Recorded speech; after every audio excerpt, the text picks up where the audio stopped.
오늘 예수 그리스도에 대하여 우리 함께 나누도록 할게요. 자, 언제 우리가 그 강의를 나누기 전에 한번 여러분들 안에 먼저 한번 생각을 해보시면 좋겠습니다. 우리가 구원을 받았고 구원에 대한 확신과 그러한 마음들을 가지고 있는데 어떠한 근거로 내가 이 구원이라고 하는 것에 대한 확신을 갖고 있는가? 혹시 예수님의 십자가의 사건 때문에 아니면 내가 신앙의 상태가 변해서 내 삶의 변화가 있기 때문에 아니면 종교적인 생활과 그러한 감정이 더 많아졌기 때문에 나는 구원을 받았다라고 생각하는가? 그것이 나의 구원의 근거인가? 우리 한번 잘 생각해 보셨으면 좋겠습니다. 그것이 틀린 건 아니지만 우리가 이 시간 조금은 더 우리의 구원의 근거가 어떻게 되는지를 조금은 더 구체적으로 정확하게 알아가기 위한 것입니다. 지금 말한 것들이 근거가 아니라는 게 아니에요. 다 그러한 결과로서 나오는 거지만 그거의 가장 근본적인 것, 우리가 구원을 받았다라고 하는 그 근원적인 부분은 무엇인지 우리가 함께 이 시간 나눠보려고 합니다. 한번 여러분들 각자 내가 구원을 확신하는 이유가 어디에 있는가, 내가 구원을 받을 수 있다는 것이 어떠한 근거에 의한 것인가를 한번 머릿속에 생각을 해보시면 좋겠습니다. 구약의 방향, 우리가 구약 성경이 있고 신약 성경이 있죠. 구약 성경의 방향은 어떠한 방향을 가지고 있을까요? 우리가 지난번에도 잠깐 얘기했던 것처럼 어떤 사람들은 이 구약 성경, 이 성경이라고 하는 것을 무슨 예언집 같은 걸로 생각하기도 합니다. 또 어떤 사람은 그냥 이스라엘의 역사책으로 생각하기도 해요. 하지만 이 구약 성경이라고 하는 것은 예수 그리스도의 사역을 준비하는 것이며 우리에게 어떻게 하나님께서 우리를 구원해 가시는가에 대한 그러한 준비의 과정을 보여주는 것입니다. 그래서 파란색 두 번째 글씨를 보면 하나님이 어떻게 죄인을 구원하실 것인가를 준비해가는 역사에 관련된 이 내용이 바로 구약 성경. 그래서 인간은 늘 하나님께서 기회를 주고 다시 한번 기회를 주지만 그것이 오래가지 않고 늘 실패해요. 하지만 하나님은 신실하게 아브라함과 했던 약속을 끝까지 지키시며 기회를 주고 결국은 아들 예수 그리스도까지 이 땅에 오셔서 십자가를 지시기까지 그 약속을 이루시는 하나님의 그 신실하심을 보여주십니다. 신실하다라고 하는 것은 변함이 없다, 약속을 끝까지 지키신다라고 하는 의미를 가지고 있는데 하나님은 아브라함으로부터 시작된 그 약속, 그리고 모세, 그리고 그 이후에 다윗에게 주신 이런 약속들을 한 번도 어기지 않고 끊지 않고 지키시는 하나님이시라는 것을 구약 성경을 이어서 신약 성경의 예수 그리스도를 통해 보여주고 계십니다. 예수님의 삶, 예수님의 사역 어떠한 것이 있냐? 마태복음 9장 35절을 한번 읽어보겠습니다. 예수께서는 모든 도시와 마을을 두루 다니시면서 유대 사람의 여러 회당에서 가르치시며 하늘나라의 복음을 선포하며 온갖 질병과 온갖 아픔을 고쳐주셨다. 아멘. 예수님께서 이 땅에 오셔서 사역을 하는데 크게 보면 세 가지 사역을 합니다. 하나는 가르침이에요. 하나님 나라가 어떠한 것인지에 대한 교육, 가르침을 하십니다. 그리고 하나님 나라의 복음을 선포하며 무엇을 합니까? 온갖 질병과 온갖 아픔을 고쳐주십니다. 이것은 하나님 나라가 어떠한 것인지 그냥 설명해서 끝나는 것이 아니라 그것을 살아내시는, 하나님 나라가 어떠한 삶을 살아가야 되는가를 보여주시는 그러한 모습이라고도 볼 수가 있습니다. 그래서 36절을 보면 예수께서 우리를 보시고 그들을 불쌍히 여기셨다. 그들은 마치 목자 없는 양과 같이 고생에 지쳐서 기운이 빠져 있었기 때문이다. 아멘. 예수님은 늘 관심의 대상, 예수님이 늘 복음을 전하고자 하는 그러한 대상은 고위 사람들, 아니면은 어떠한 권력과 어떠한 명예를 가진 그런 사람들이 아니라 목자 없는 양과 같이 어떻게 자신의 삶을 살아갈지 모르고 자신의 인생을 해결할지 몰라서 늘 삶의 어려움을 가지고 살아가는 그러한 고생에 지쳐서 기운이 빠져 있는 사람들에게 가서 그들을 고치시고 그들의 친구가 되어 주시고, 그래서 그들의 삶에 그 암울함을 희망과 소망으로 바꿔주는 이러한 사역을 하셨습니다. 이것이 바로 하나님 나라를 전파하는 것이고, 하나님 나라가 이 땅에 임하여졌음을 그들에게 보여주며 우리에게 가르치는 그러한 모습이라고 볼 수가 있는 것이죠. 그래서 예수님은 누구의 친구냐? 우리 한번 같이 읽어보겠습니다. 인자는 와서 먹기도 하고 마시기도 하니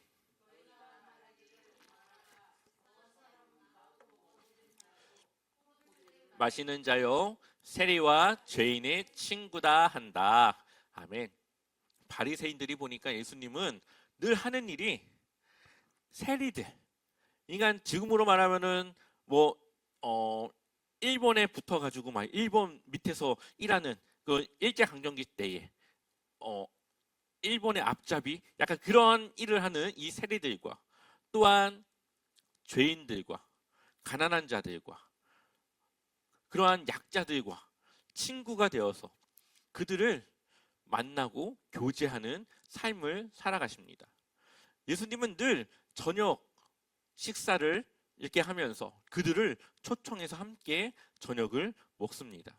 그것을 바리새인들이 보았을 때, 의롭고 하나님이 주신 율법을 완벽히 지켜가는 그들이 볼 때는 아유, 어떠한 죄인보다 더 죄인같이 똑같은 그러한 부류로 보일 수밖에 없는, 의롭지 못하고 그 정결하지 못한 그러한 사람이 바로 예수님이었어요.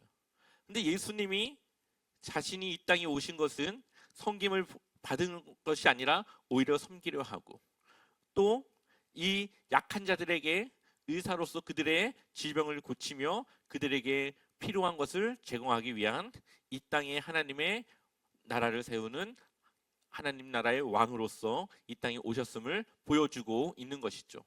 그래서 예수님은 하는 일이 잘 보시면은 사람들을 만나서 같이 식사하는 것, 그것도 이 세상에 여러 그러한 사람들이 높다 하는 사람들이 아니라 돌봄을 받지 못하는 소외된 사람들을 모아서 그들과 친구가 되는 것이 바로 예수님의 사역이었습니다. 왜냐? 그들에게 하나님 나라가 필요하기 때문이죠. 그들에게는 그 보충이 필요하기 때문입니다. 하지만 유대인들, 바리새인들, 그들은 스스로 의롭다 생각을 했고 스스로 세상에 아무것도 필요 없이 그냥 그들의 삶을 만족하며 살아갔기 때문에 그들에게는 하나님이 더 이상 뭘 해주거나 채워줄 것이 없었습니다. 그러나 앞서 보았던 것처럼 불쌍한 그런 삶을 살아가는 이들에게는 하나님이 해야 할, 그들의 것을 채워야 할 것들이 많이 있었고, 예수님은 그들에게 눈을 돌려 그들의 친구가 되어 주셨죠. 예수님의 사역과 삶은 바로 그러한 자들을 향한, 그들에게 관심을 가진 그러한 사람이었습니다. 그러한 삶이었습니다. 그래서 건강한 자에게는 의사가 필요 없지만 병에 걸린 자에게는 의사가 필요하듯이, 스스로 의롭다는 그러한 사람들에게는 예수님이 필요 없지만 스스로 죄인이다라고 고백하며 그 죄로 인하여서 괴로워하는 그들에게는 예수님이 필요하다라는 것을 보여주고 계시죠. 그래서 예수님의 삶을 보면 하나님 나라는 이런 곳이다라고 설명한 것이 아니라 오히려 하나님 나라는 이렇게 임한다라고 하면서 삶으로 그 하나님 나라가 어떠한 것인지를 보여주시는 그러한 삶으로 나타내 주셨습니다. 그래서 예수님이 하나님 나라에 대해서 말할 때 뭘로 말하시죠? 비유로 말씀하세요. 이것은 이 예언을 예수님께서 이루기 위한 방법이었습니다. 마태복음 13장 34절 한번 읽어보겠습니다. 예수께서 이 모든 것을 비유로 무리에게 말씀하셨다. 비유가 아니고서는 아무것도 그들에게 말씀하지 않으셨다. 왜 그러셨을까요? 35절도 읽어보겠습니다. 이것은 예언자를 시켜서 하신 말씀을 이루시려는 것이었다. 나는 내 입을 열어서 비유로 말할 터인데 창세 이래로 숨겨둔 것을 털어놓을 것이다. 아멘. 이 예언자를 통해 예언된 이 말씀을 예수님께서 이루어 가시는데 그 중에 하나가 바로 하나님 나라에 대한 복음을 비유로 말씀하시는 것이었습니다. 비유로 말씀한다는 것은 두 가지 의미가 있다고 볼 수 있어요. 하나는 좀 더 쉽게 이해를 시키는 것. 근데 그 쉽게 이해를 시키는 것이 하나님 나라가 허락된 자들에게는 그것이 이해가 되지만 그것이 허락되지 않은 자들에게는 무슨 말인지 이해가 안 되는, 하나님 나라의 백성과 그렇지 못한 자들을 구분해내는 역할을 하기도 합니다.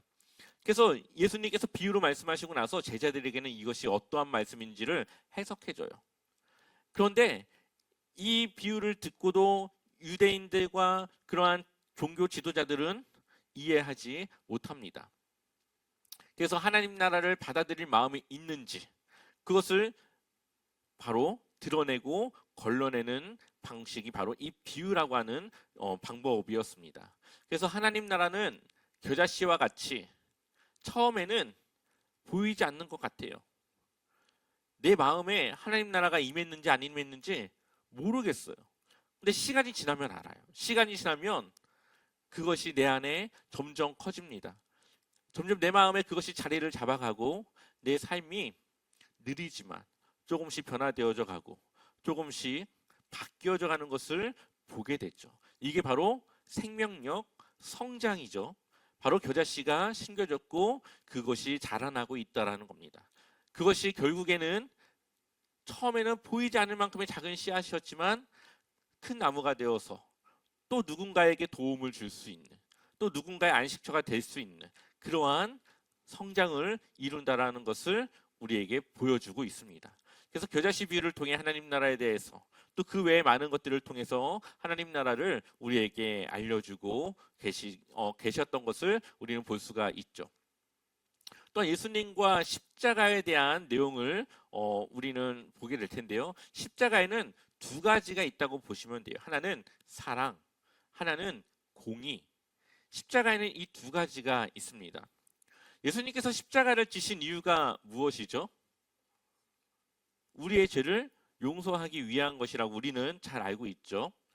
그것이 틀린 건 아니지만 조금 더 정확하게 하기 위해서는 바로 우리에게 하나님의 사랑을 보여주셨고 하나님의 공의를 실천하시기 위한 것이라는 것을 우리는 알 수 있어요. 여기에는 이 죄사함이 포함된 것입니다.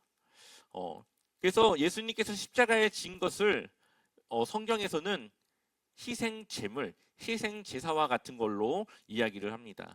희생제사는 구약에서 했던 5가지 제사를 포괄하는 개념이고 예수님께서 십자가에 달려 돌아가신 것은 그러한 희생 제물로서 죽으셨다라는 것을 보여주고 있어요.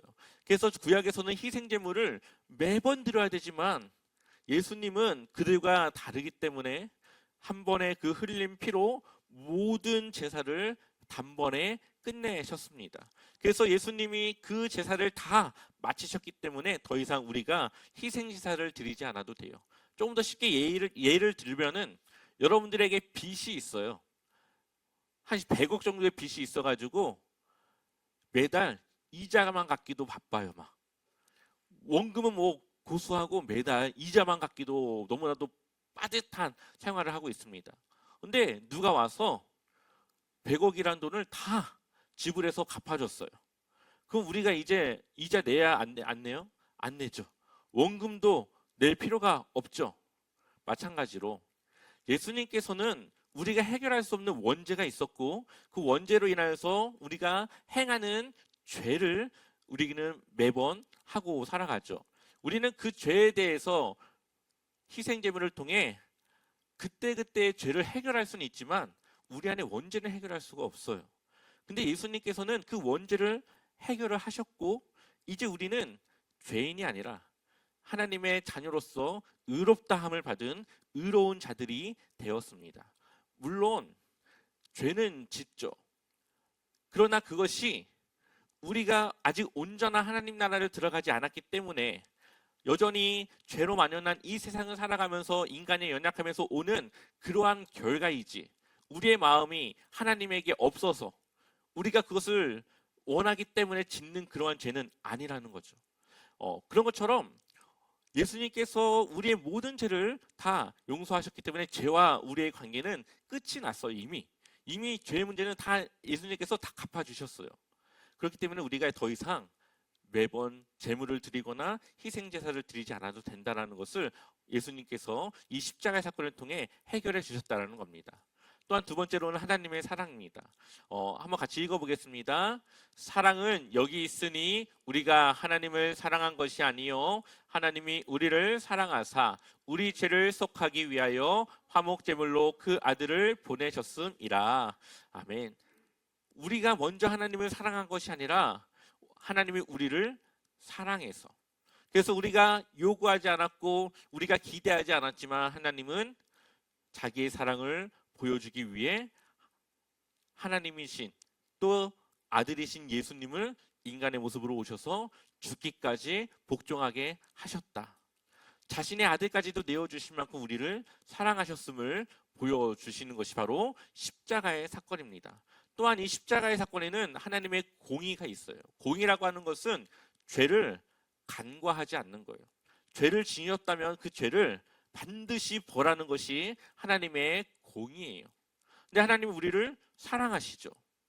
그래서 우리를 죄 때문에 버리셔야 되고 심판하셔야 되는데 우리를 사랑하기 때문에 우리를 어떻게든 구해야 되고 우리와 함께 하시고자 해요. 근데 그 공의를 이루셔야 되는 하나님은 그 죄의 문제를 그냥 두고 볼 수가 없어요. 그러니 하나님이 인간의 모습으로 오셔서 그 죄를 대신 지신, 대신 갚으시는 그 방법으로 하나님은 그 죄를 해결해 주셨습니다. 이것이 바로 하나님의 공의예요. 그래서 로마서 3장 25절을 보면 하나님께서는 이 예수를 속죄 제물로 내주셨습니다. 그것은 그의 피를 믿을 때에 유효합니다. 하나님께서 이렇게 하신 것은 사람들이 이제까지 지은 죄를 너그럽게 보아주심으로써 자기의 의를 나타내시려는 것이었습니다. 26절에 한번 같이 읽어보겠습니다. 하나님께서 오래 참으시다가 지금 이때에 자기의 의로우심을 나타내신 것은 하나님은 의로우신 분이라는 것과 예수를 믿는 사람은 누구나 의롭다고 하신다는 것을 보여주시려는 것입니다. 아멘. 예수 그리스도의 피로 우리는 그 의로움을 얻게 되었고 결국은 예수 그리스도를 믿는 사람은 누구나 의롭다. 하나님께서는 예수 그리스도를 믿는 사람은 그 사람은 의롭다라고 칭한다, 여긴다. 하나님이 인정한다라는 것을 말씀하고 있습니다. 그 사람은 예수 그리스도의 그 십자가의 사건이 나의 사건이 되어줘서 내가 죽지 않았지만 그것이 나에게 유효하고 효력이 있는 그 사건으로 된다라는 것을 말씀하고 있죠. 그래서 하나님의 공의로서 그 죄의 문제를 해결하기 위해 예수 그리스도를 보내주셨고 거기에는 죄뿐만 아니라 우리에게 얼마나 사랑하시는지를 보여주기 위한 것이 바로 이 십자가의 사건이다라는 것을 우리는 알 수 있습니다. 그래서 단지 이 십자가의 사건은 우리의 죄를 용서하기 위한 것뿐만 아니라 하나님의 이러한 공의를 스스로 저버리지 않고 지키시며 우리를 사랑하기 때문에 구하시기 위한 하나님의 놀라우신 은혜, 사랑이 있다는 것을 우리는 기억해야 됩니다. 또한 십자가는 출애굽 사건과 똑같은 그러한 모습입니다. 출애굽은 바로의 하나님이 없는 이 바로의 나라에서 하나님이 주신 가나안 땅에서 살아가기 위해 나오는 거죠. 바로라고 하는 것은 사탄이라고 할 수 있고 이 애굽이라고 하는 것은 사탄의 나라라고 할 수 있어요. 근데 거기에서 빼어서 하나님이 주신 가나안 땅으로 들어가는 하나님의 백성으로 살아가는 것. 마찬가지로 근데 그 사건 유월절 사건이 있었죠. 그 피로 인해서 죽음을 넘었고 애굽을 나옵니다. 마찬가지로 예수 그리스도께서 그 흘리신 피, 그 보혈을 통해 우리는 이 사단의 나라에서 하나님의 나라로 옮겨가는 거죠. 그래서 이스라엘 백성들이 애굽을 나와서 가나안 땅에 가듯이 우리는 이 마귀의 세상에서 예수 그리스도를 통해 하나님의 나라로 옮겨가는 것. 이것이 바로 십자가의 사건을 통해 우리에게 주시는 의미가 들어 있습니다. 그래서 우리가 이 사단의 나라에서 나오는 출애굽과 같은 그러한 의미가 이 십자가에 있다라는 것을 기억할 수 있죠. 부활과 승천입니다. 부활과 승천은 예수님께서 어떻게 부활하셨고 그 승천이 우리에게 어떠한 의미가 있는가를 한번 돌아볼 필요가 있습니다. 예수님이 부활하신 것은 예수님의 능력이 있어서가 아니라 예수님께서 하나님의 말씀에 복종하셨기 때문에 하나님이 예수님을 부활의 그 은혜를 주셨다라고 볼 수가 있습니다. 빌립보서 2장 5절부터 8절을 보면 예수님께서 그 얼마나 자기를 희생하시고 자기를 낮추셔서 하나님께 복종하셨는가를 보여주고 있습니다. 우리 2장 8절만 읽어보겠습니다. 사람의 모양으로 나타나사 자기를 낮추시고 죽기까지 복종하셨으니 곧 십자가에 죽으심이라. 아멘. 예수님께서 십자가에 달려 죽기까지 복종하셨어요. 하나님의 그 말씀에 순종하고 복종했습니다. 그리고 9절을 보면 이러므로라는 말이 들어있죠. 이러므로라고 하는 말은 앞에 이러한 원인이 있기 때문에 이러한 결과가 있었다라는 것을 할 때 이러므로 예수님께서 복종했기 때문에 하나님이 예수님을 지극히 높여 모든 이름 위에 뛰어난 이름을 주었다. 예수님께서 겸손하게 자신을 낮추셔서 복종하니까 결국은 예수님께서 그를 높이시고 영광스럽게 하셨다. 이것이 부활이에요. 우리가 하나님의 말씀에 복종하고 겸손하게 하나님의 말씀에 순종하고 나아갈 때, 그렇게 살아갈 때 결국 우리가 예수님과 같은 부활을 우리는 이룰 수가 있는 것이죠. 이것이 바로 믿음으로부터 오는 순종의 삶이라고 볼 수가 있습니다. 그래서 자신을 낮추니까 누가 높여요? 하나님이 높여줘요. 이것이 바로 우리 그리스도인의 삶이라고 볼 수가 있습니다. 우리가 하나님의 말씀에 순종하며 우리를 겸손히 낮출 때 하나님은 그 겸손한 우리를 높여 하나님을 주라 시인하며 영광 돌릴 수 있게 하는 그러한 자리로 올려주시는 그러한 의미, 바로 그러한 부활의 이 이유와 결과가 우리에게 주어지게 됩니다. 그 예수님께서 승천하신 것은 어떠한 의미가 있을까요? 한번 같이 읽어보겠습니다. 내가 아버지께 구하겠으니 그가 또 다른 보혜사를 너희에게 주사 영원토록 너희와 함께 있게 하리니. 아멘. 예수님께서 승천해서 하나님 나라로 갔을 때, 하나님 보좌 우편에 계실 때 이제 이 땅에 보혜사 성령님, 모든 이들과 함께 할 수 있는 하나님의 영이 우리와 함께 할 수 있게 되는 거죠.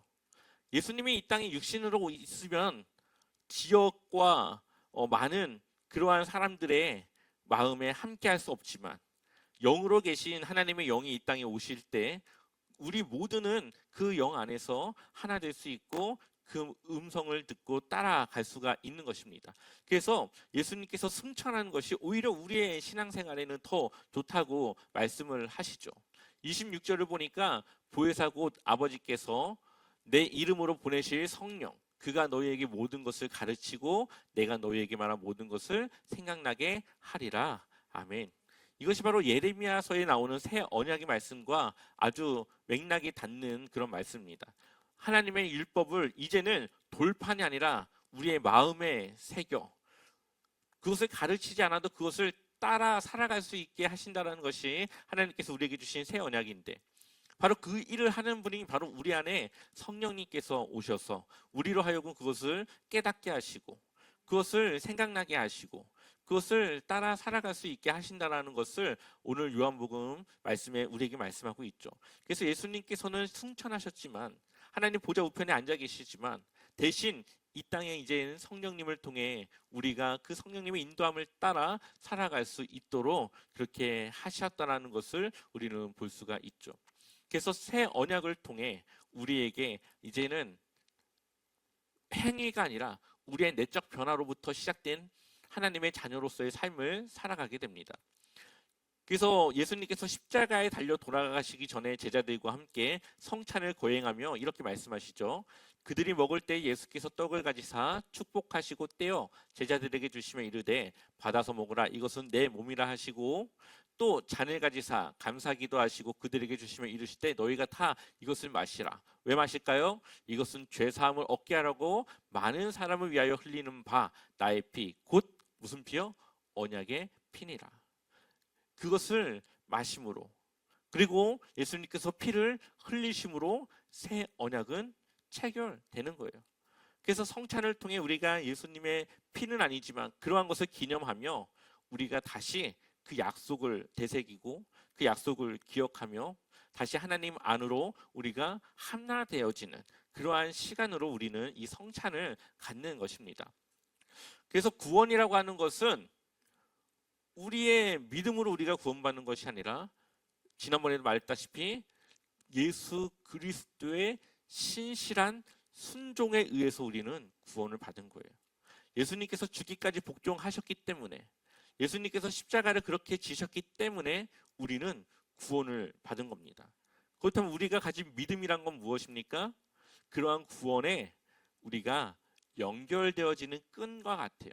우리가 믿음을 갖는 순간 우리는 그러한 구원과 연결이 돼서 그 구원이 이제 나의 구원이 될 수 있게끔 하는 것이 바로 이 믿음이라는 겁니다.